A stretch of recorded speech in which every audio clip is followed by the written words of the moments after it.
As the radical Dems in the House of Representatives obsess over efforts to undermine, to subvert, to overthrow the president, Senate Majority Leader Mitch McConnell says directly that if the House were to impeach President Trump, the Senate would acquit. At some point, it looks to me like they're going to send it over to the Senate. As you all know, that means we have to take it up. I will say I'm pretty sure how it's likely to end. If it were today, I don't think there's any question it would not lead to a removal. Well, there it is. And joining us tonight, Congressman Doug Collins. He's the ranking member of the House Judiciary Committee. And Congressman, always good to talk with you. Thanks for being here tonight.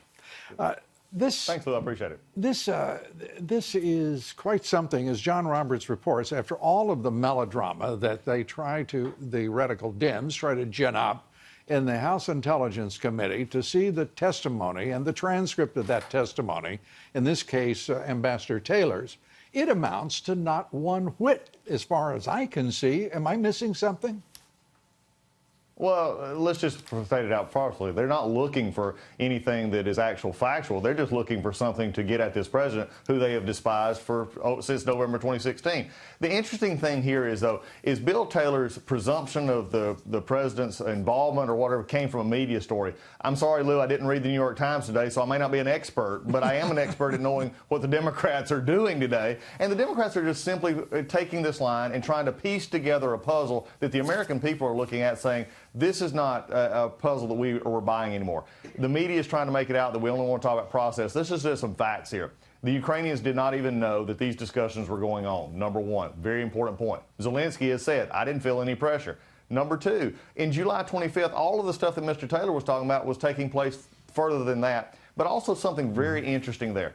He was talking about the pressure that was coming for these meetings. He pointed to Mr. Giuliani. He didn't point to the president. So it's like if Adam Schiff is actually going after the president, then there's a problem here, because the president has said there was no quid pro quo, which we believe, and also it actually backed up by the transcript and also backed up by the action. So this is where we're at.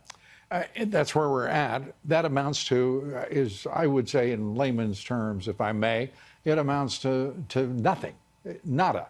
It is zilch. And to watch the spectacle of the Democratic chairs of these committees leading this quest for more nonsense after experiencing 3 years of nonsense as a result of the special counsel they contrived and corruptly, in my judgment, created. This is appalling that there is not an honest voice in that entire party to say, this is madness, end it. Well, you would hope that they would do that. But this is what we've seen. Again, I've always said that this is about the tears flowing from November 2016 in Brooklyn, when they thought that they were going to be able to coronate Hillary Clinton as president. They had already set it up in the DOJ. We've seen this. I'm still waiting for the Horowitz report, the FISA abuse. All that stuff is still very real, and John Durham stuff is very real. But what we've also got to focus on now is where do we go from here? Why aren't they continuing this process? Number one, if I had the Democratic candidates for president that they have, I'd be searching for an out as well. So all they're trying to do is take out the president, and they're doing so with a call that was not a problem, and they're doing so in a way that they're going against our very foreign policy. Let me ask you this, Lou. Think about this. It's under our law that we're supposed to not give to where places of corruption are. Bill Taylor, Ambassador Taylor said that Ukrainians had a lot of corruption. In fact, it had gotten better under the Trump administration because we actually gave them real tools to fight the Russians and others. But here's an interesting thing. Why is it so bad? If you're looking at corruption, and Joe Biden's son was part of that corruption, is what we're looking at and being investigated. Since when did a news network such as one of they talk about this in June, but the president can't bring up corruption simply because he's running for president? I think there's a problem here. We're setting up a very much double standard here, to where just because he's running for president, he becomes a political foe. No, this is about corruption at its heart, and that's what we've seen.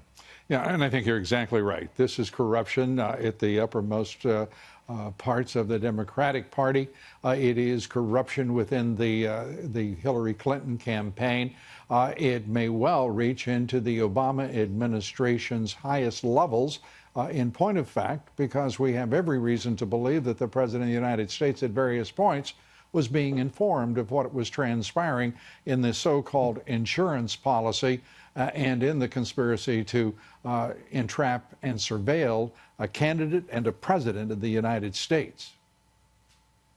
Very much so. Let's don't take our eye off the ball. The Democrats right now would like you to forget the Mueller report existed. They would like for you to forget that the FISA abuse under the corrupt cabal of Comey and Strzok and Page and McCabe. They wish those were foreign, way in the past names. They're not. They're going to come back up very quickly in the Horowitz report. And Mr. Durham is looking into this, so Mr. Brennan and some of these other folks, we got to remember where they started from. The president had every right to be concerned with what was happening in the Ukraine, the corruption, the intelligence, the things that were coming out of there, and the attacks that had been on him all had a Ukrainian connection. He had every right to be concerned about that. But to his credit, he said, we're going to continue to work on this. And there was nothing there except a bunch of folks now who are trying to read something into it. Remember, Ambassador Taylor wasn't on the call. Ambassador Taylor didn't even have a briefing on the transcript until the transcript was released. He's just talking in general, and he's become the star witness for Schiff's Star Chamber. It's going to be interesting next week when he has a chance in public to actually have to answer these questions. I hear the words concerned, troubled, they were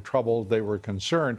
I have heard more emotional atmospherics from the people they have put forward to testify than I have heard in any way a reference to fact, direct observation, or eyewitness. It is an amazing trail of witnesses that have been produced to this point.